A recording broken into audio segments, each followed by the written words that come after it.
magandang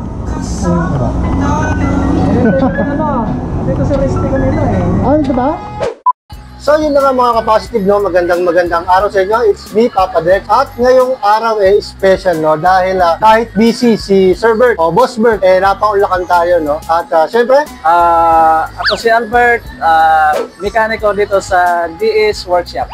marami nagtatanong, kailan nga ba naitayo ang DS? Year 2001. Nagsimula ko dito noong year 2001 as helper muna. Hanggang sa natuto.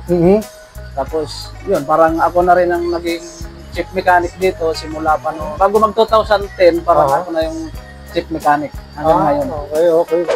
Tuwing kailan ba bukas ang DS scooter? Monday to Sunday. Ayun. Walang walang araw na sarado, lagi bukas. Lagi bukas, no? So, Maliban na lang sa mga special holiday, ganyan, mga Pasko, New Year, mahal na araw. okay. Yun lang yung sarado. Okay. Pero ano siya? Open from anong oras? Pangkaraniwan, 9 to 5. 9 to 5. Ayan. So, yun mga ka-positive, no? Sa mga 2-stroke larver dyan or even 4-stroke, tama? Kahit 4-stroke, basta... Ayan, basta motor. Medyo luma.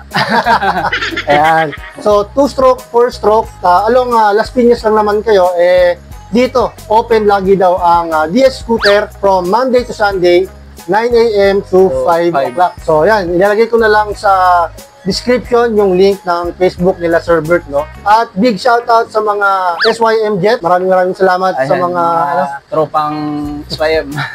Ayan, tropang SYM. Maraming salamat.